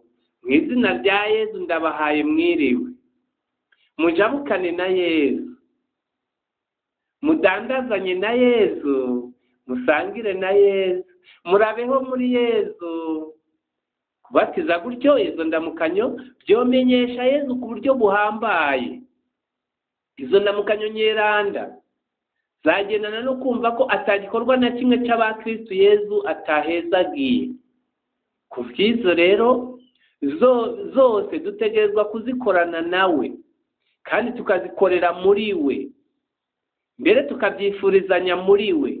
Uti ku bwa Yezu ndagira gutya na gutya, mu izina rya Yezu nzoza kubaramutsa, mu izina rya Yezu ndabakiriye, mu izina rya Yezu ndabarekuriye, mu izina rya Yezu mbabarire. Byose bikabera muri Yezu. Uwufashe ijambo akarifata mu izina rya Yezu abana bagiye gusenya bakajana na Yezu kandi bakabikora mu izina ryiwe.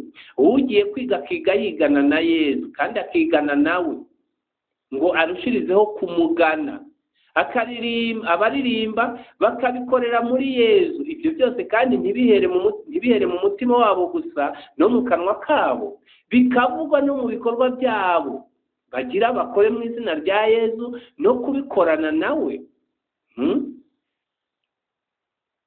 Ibyiza Yezu asezeranya abamumenyesha birenze kuri byo dushobora kwiyumvira. Nicyo gituma dukwiye gusizora mu mukama Yezu, maze tukamumenyesha twivuye inyuma atacyo dushatse kwisigariza.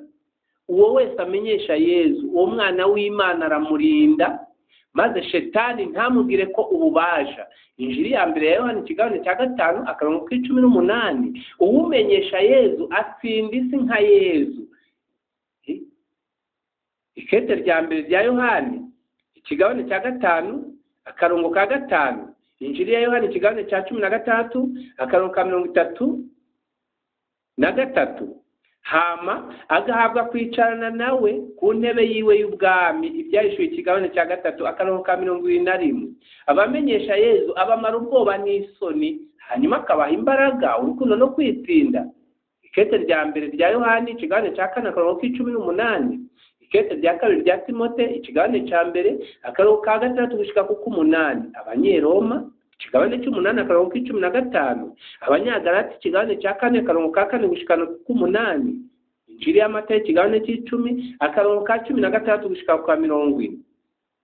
Hanyuma izina ryabo ntirizokwigera rifutwa mu gitabo cy'ubuzima.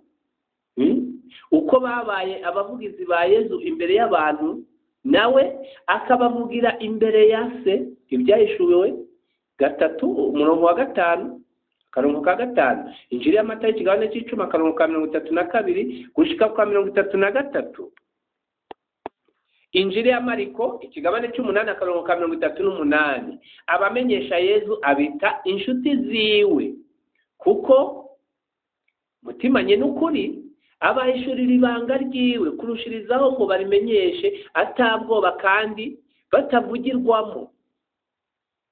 Injiri ya Yohana ikigabane c'15 akarongo k'15, ikigabane c'16 akarongo k'12 gushika ku 14.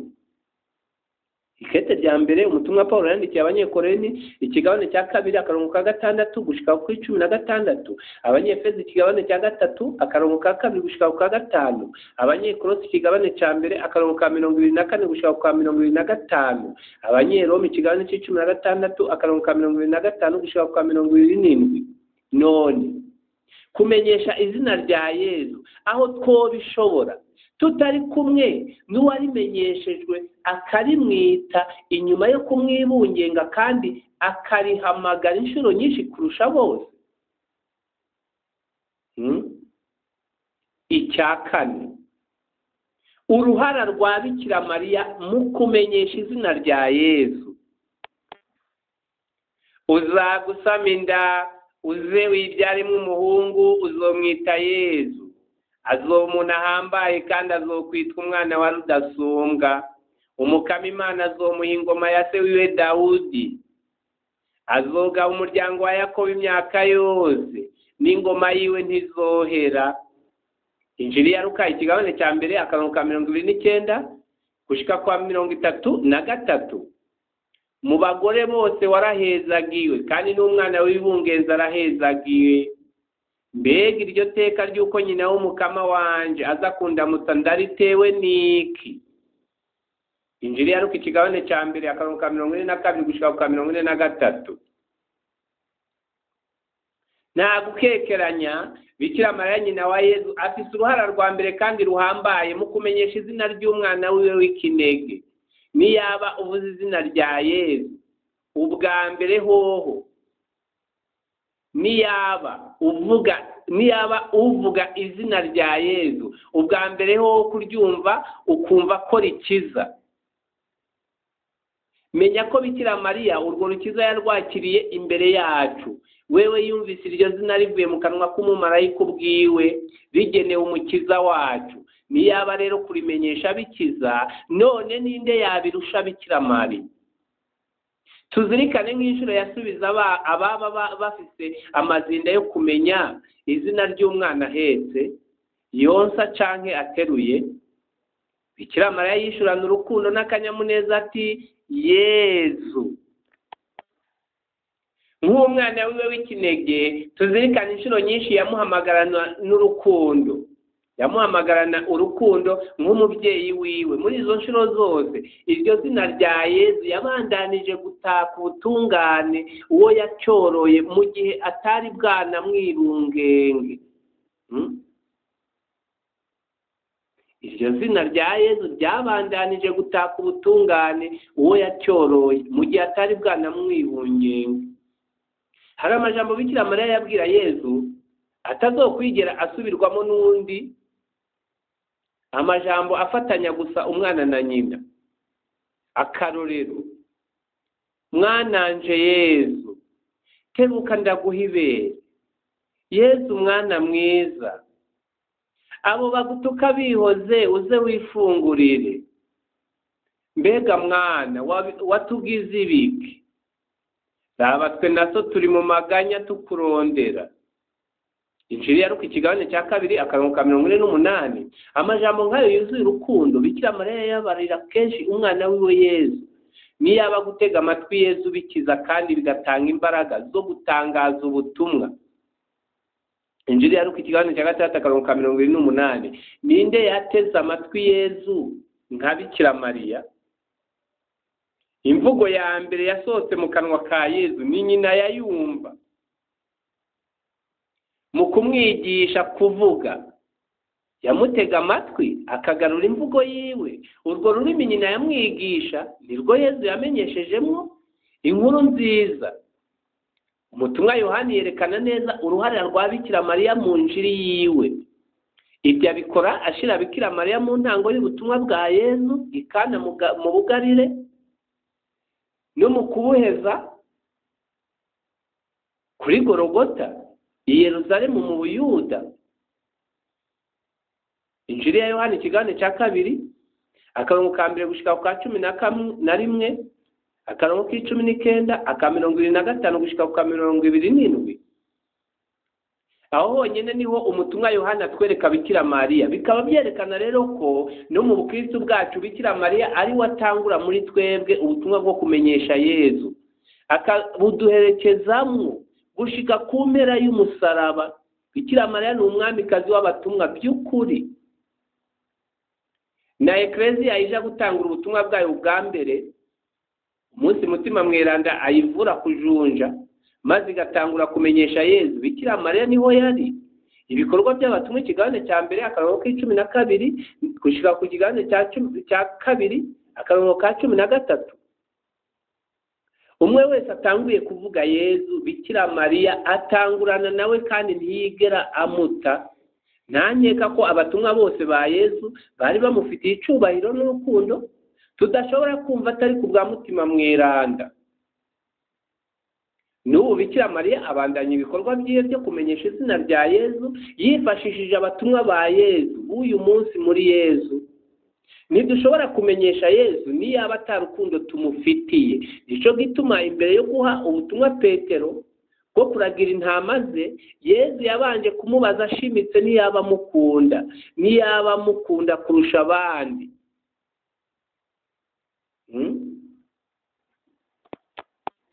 Injiri ya Yohani ikigabane cya 21 akarongo ka 15 gushika ku 19. Yamara umutumwa Yohani mweranda atubarira ko umuntu wese akunda Imana umubyeyi akunda n'uwibarutswe nayo Yezu. Ikete rya mbere rya Yohani ikigabane cya 5 akarongo ka 2. None ntitwohera ngaha tuvuga ko umuntu akunda umwana ategerezwa gukunda n'uwamwibarutse? Wovuga gute ko ukunda Yezu niyaba wanka canke udakunda bikwiriye Bikira Mariya uwo yemeye kamubera nyina? Yesu yemeye ko Bikira Mariya amwibungenga, aramwibaruka, aramwosa, aramusukura, aramusiga, aramuhungana, aramugaburira, aramusinziriza n'ibindi n'ibindi. None wewe urinde uvuga ngo Yesu n'ibindi, mugabo ukavuga amajambo atesha agaciro nyina canke amugaya, amuhinyuza ngo ni umugore nk'abandi.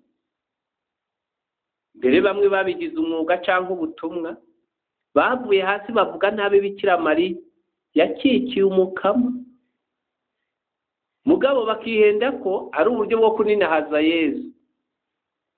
Niyaba rero uwo ukunda aba ari nawe ushobora kumenyesha, abakunda Bikira Mariya nibo batumwa nyabo ba Yesu, kuko nibo bamufitiye urukundo rw'ukuri, atari urwo rukundo twereka Yesu. Dukunda Bikira Mariya ntidutegerezwa kwiyibagiza ko uwo mubyeyi yuzuye inema, ahaje imbere ya Mutima Mweranda akahakura ininahazwa n'akanyamuneza, nk'uko byashikiye urugo rwa Zakariya, Elizabeti na Yohani Batista. Injili ya Luka ikigabane cya mbere akarongo ka 39 gushika kwa 56. Mu yandi majambo Bikira Mariya acura Yesu mu muntu atashemwo, kuco nawe akarushiriza ko kumumenyesha nyakanyamuneza,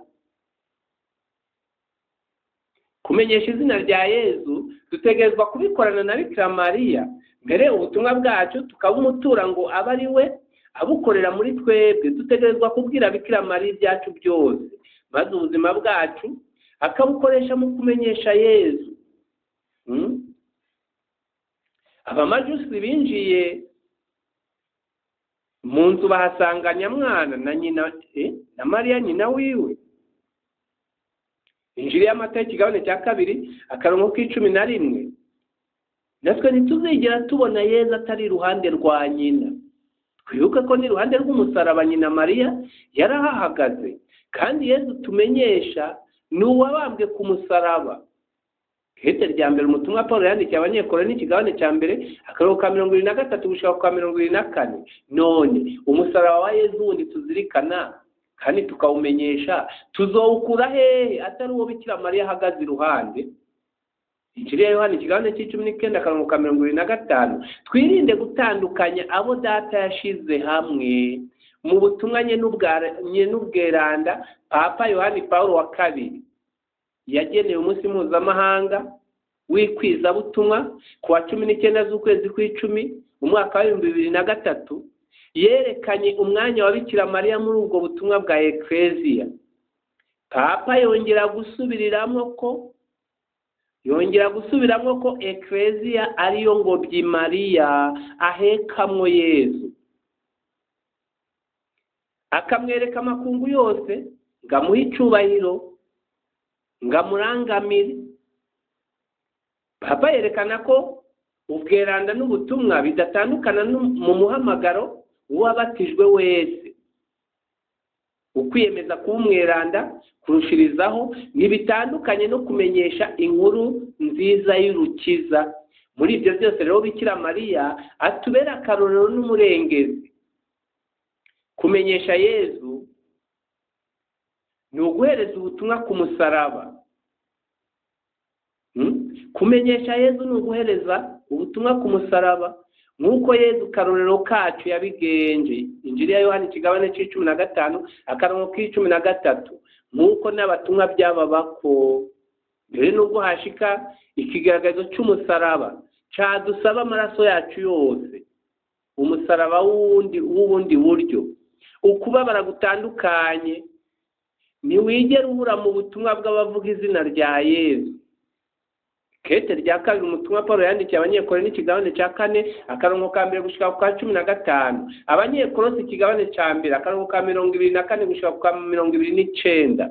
Abahebureyi ikigabane c'12 akarongo ka 1 gushika ku ka 2 akarongo ka 1 gushika ku ka 4. n'ikete rya kabiri umutumwa Paulo yandikiye abanyekoreni ikigabane c'12 akarongo ka 6 gushika ku 10, abanyagalati ikigabane cya 6 akarongo k'17 gushika ku 18. None uwo musaraba uzowuheka gute Bikira Mariya natakumanyurira kwibanga ryo kubika byose mu mutima no kubizirikana? Injili ya Luka ikigabane cya 2 akarongo k'19 gushika ku 51. Injili ya Luka ikigabane cya 2 akarongo ka 35. Iryo banga ry'umusaraba niryo ribera akayobera abahinga abatiheka kuri Bikira Mariya. Iryo banga ry'umusaraba niryo ribera akayobera abahinga batiheka kuri Bikira Mariya bose. Gutyo ubutumwa bwabo ntibwama imbuto nyakuri, kuko uwo musaraba ari usoromwa ko ubuzima bwamaho. Ibyahishuwe ikigabane c'12 akarongo k'11, ibyahishuwe ikigabane cya 2 akarongo k'10, Injili ya Matayo ikigabane cya 24 akarongo k'13. Nka Yosefu Mweranda abamenyesha Yezu ku buryo bukwiriye n'abadatandukanya umwana n'umubyeyi, bakababesha mu buzima bwabo, bahunga bakabahungana, bahunguka bakabahungukana.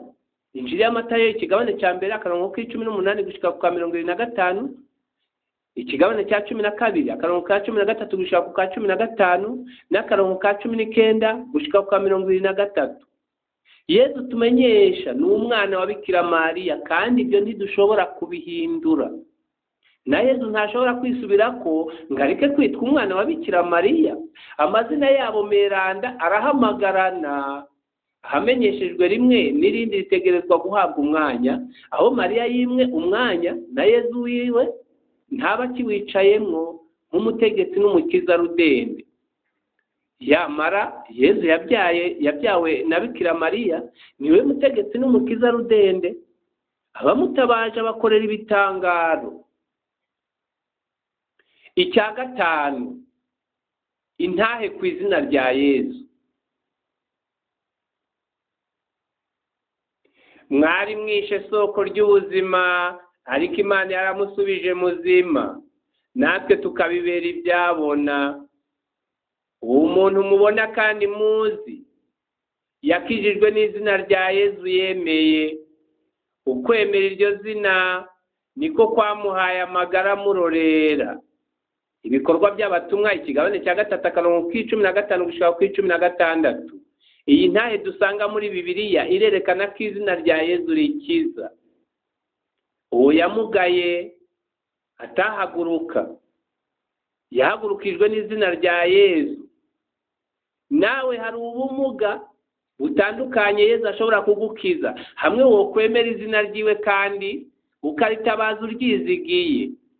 Abemera izina rya Yezu bakaritabaza ntibaheba kwerekwa ububasha bwaryo. Hari igitangaro gihambaye Yezu yakoze igihe yahindura Sawuli, yahamaye ekleziya yiwe ashaka kuyihonya, akamuhinduramo umutumwa. Paulo yari yiteguye gupfa aho guhemukira uwamwitangiye. Ivyo nabyo ni intahe y'ibitangaro by'izina rya Yezu. Guhindura umunyabicumuro. Ibikorwa by'abatumwa ikigabane cya 26 akarongo ka 4 gushika ku 9. Ubutwari bw'izina rya Yezu byahaye Paulo, ubutwari izina rya Yezu ryahaye Paulo ni intahe ihambaye y'ubushobozi bw'iryo zina. Umunsi umwe umuhanuzi yitwa Agabusi yafashe umukanda wa Paulo awibohesha amaguru n'amaboko avuga ati, ngibi ibyo mutima mweranda avuze. Nyene uyu mukanda ukunika abayahudi bazomubohera i Yerusalemu, baheze bamute mu minwe y'abanyamahanga. Abari kumwe na Paulo baciye bamwinginga ngo areke kuja i Yerusalemu.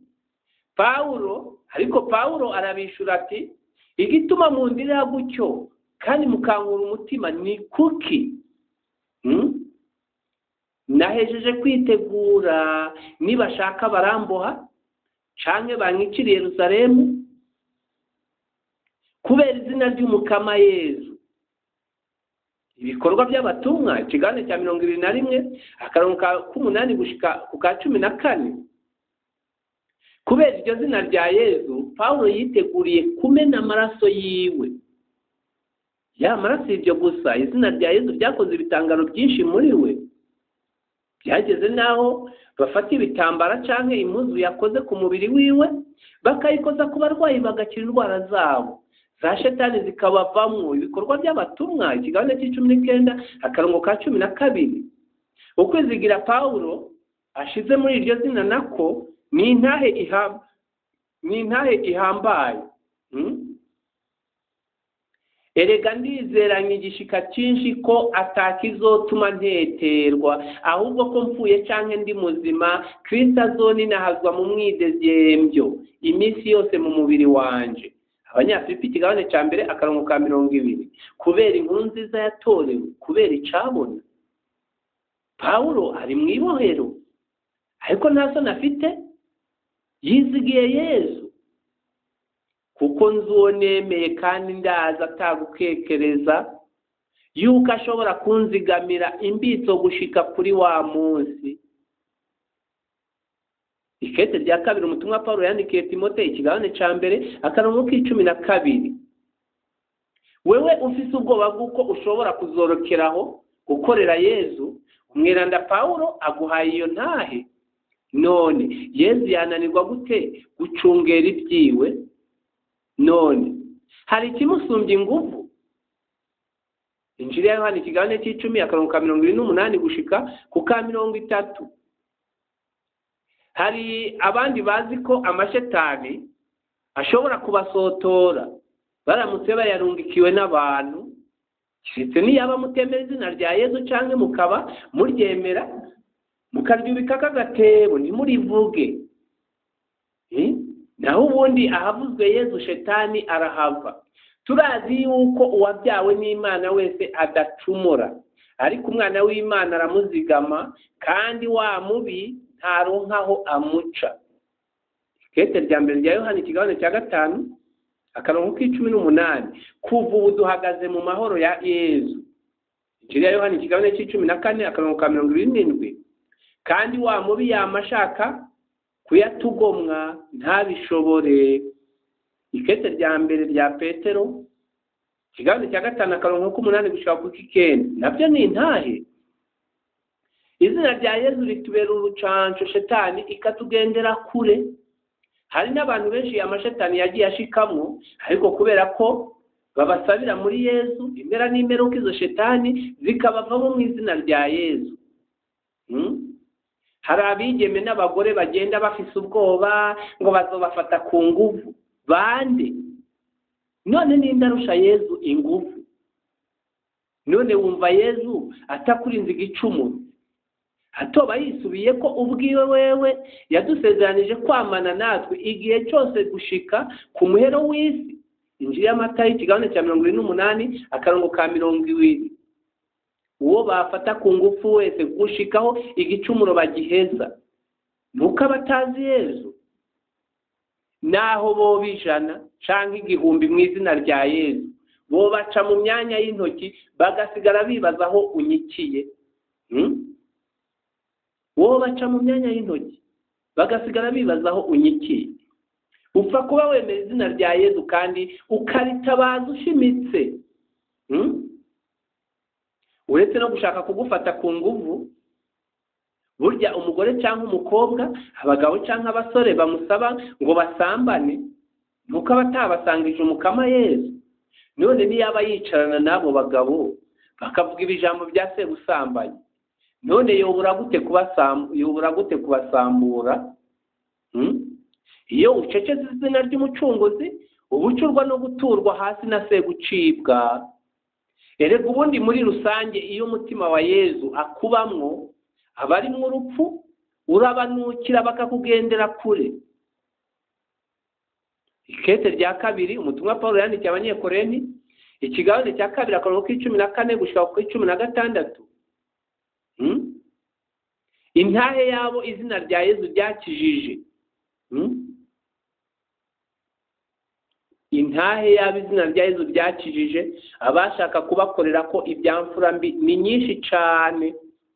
Nko mu gihe c'abacengezi, umuhari warwanya ubutegetsi bw'u Rwanda mu karere ka Muhanga, hari uwigeze gusanga umwigeme wenyine mu nzu ari mu ijoro amwaka imfungurwa aramuha, ahejeje amubwira ko baryamana gushurashura.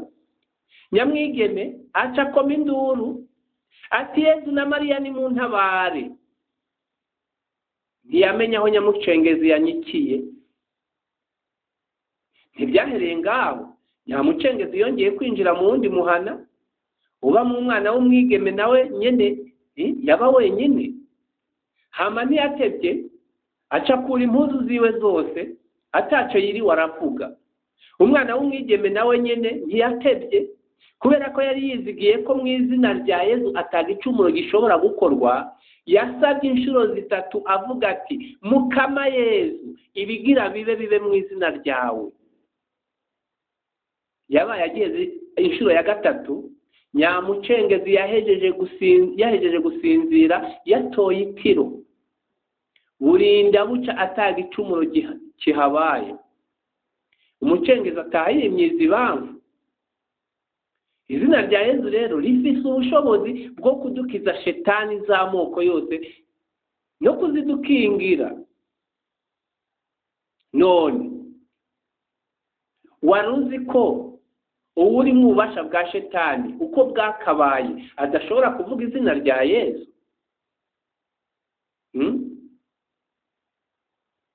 Intare nabyo zivyerekana ni nyinshi.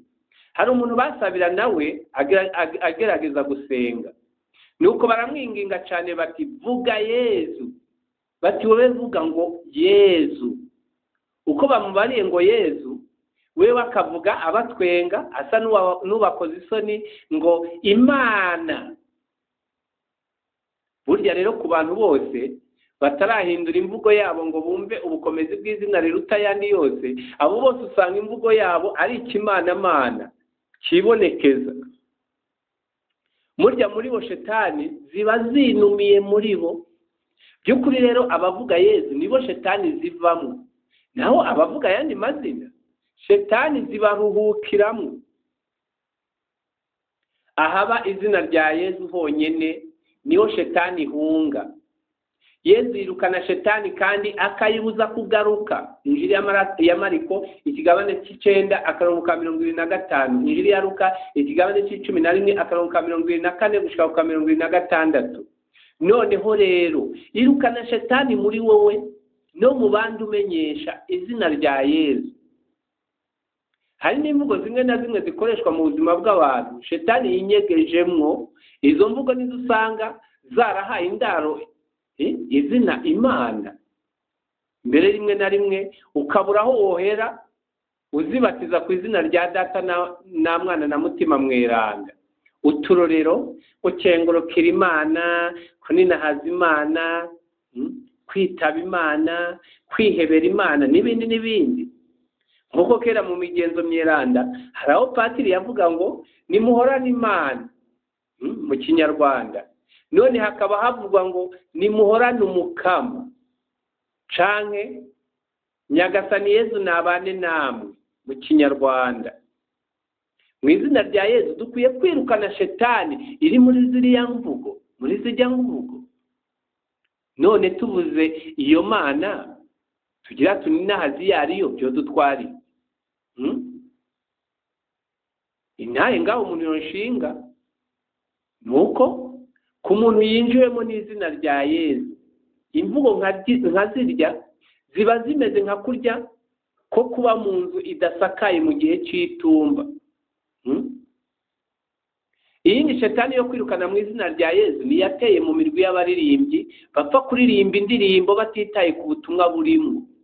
Mu gihe cyo gusangira, gushengerera no gukengurukira Yezu uri mu Ukaristiya, nta yindi ndirimbo ikwiye kuhaza atari yitubwira ibya Yezu canke ikatugeza ko amajambo ya Yezu bwayo. Yamara hariho indirimbo ziteguye gutyo, ariko kenshi babirenga ko bagapfa kwiririmbira ibyo babonye ngo ni indirimbo zigezweho ngo zishushe ikoraniro. Intahe noshinga ngaha nuko iyo baririmba indirimbo ivuga ibya Yezu canke iri mu izina ryiwe, numva iminsi yose umutima wanje wuzuye akanyamuneza. icya gatandatu mu gusozera, nk'uko Antoni Maria Clare Mweranda yabivuze, iyo umuntu adafise ishaka biba ari ikimenyetso cy'uko urukundo rwazimye muri we. Ikituraje ishinga rero nta kindi ni urukundo rwa Kristo kugira ngo rubandanye rwaka muri ekleziya yiwe nyeranda. Birababaje kubona benshi batazi izina ry'umukiza wabo Yezu kandi barabatijwe bagakomezwa. Birababaje. Birababaje kubona benshi batitabaza izina rudende rishobora kubakiza igicumuro n'urupfu, Yezu.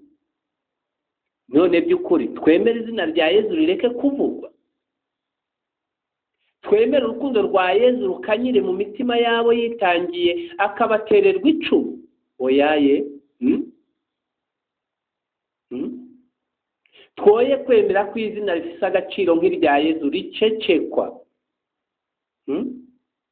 Mugabo bose bazinumire, ariko je nzosigara ndarimenyesha. Mugabo bose bazorinume, ariko je nzosigara ndarimenyesha. Twoye kwemera kuvanga izina riruta yandi, ngo duteshe abandi umwanya tubabarira amajambo adakiza.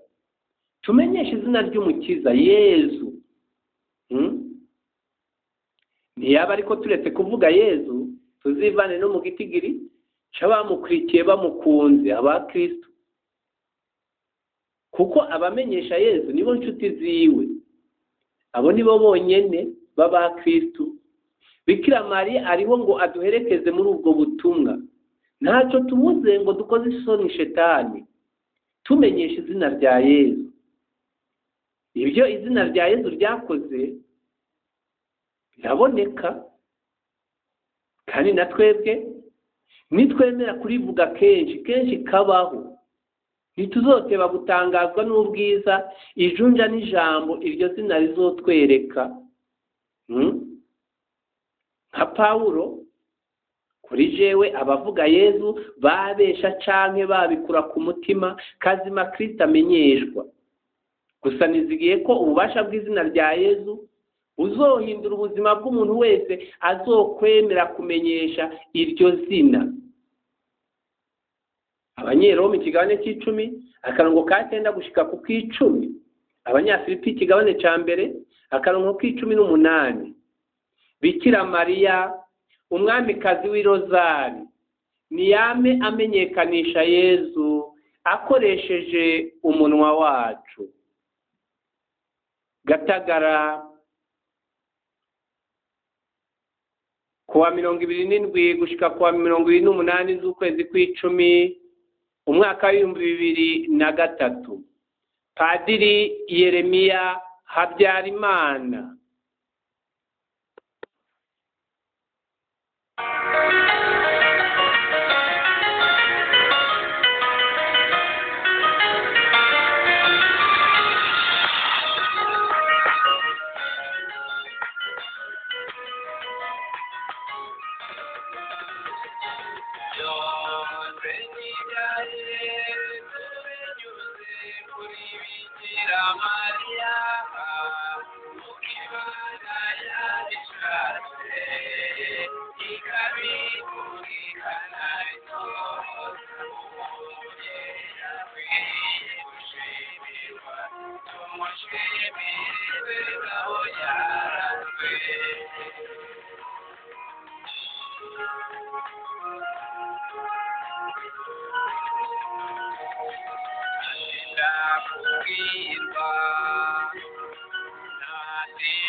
Maria umubyeyi twi twiherewe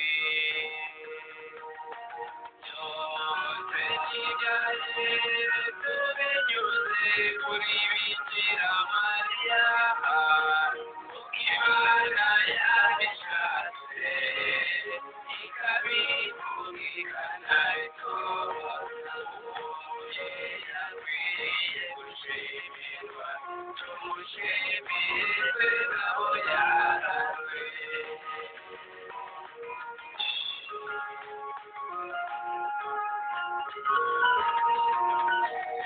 atinda kubazwa natinda gusubiza tumushimire twebwe abo yarazwe niki waba waramubajije ubikuye ku mutima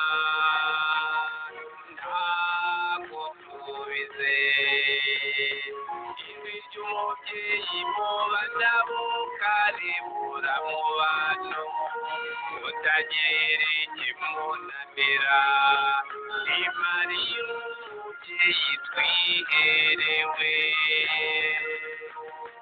byose nibyaje tubinyuze kuri bikira mariya ukibana yabishatse ikabitungikana itoye yakwiye gushimirwa tumushimire naho yarazwe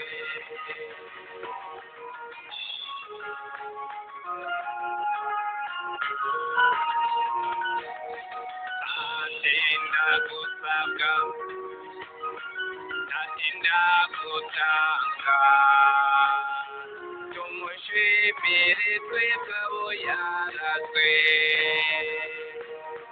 niki waba waramusabye ubikuye ku mutima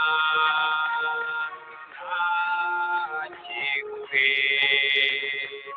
ijwi ry'umubyeyi mu banabo karibura mu bantu utagira ikimunanira ni mariya umubyeyi twiherewe byose nibyaje tubinyuze kuri bikira mariya ukibana yabishatse ikabitungikana itoye yakwiye gushimirwa tumushimire naho yarazwe yakwiye gushimirwa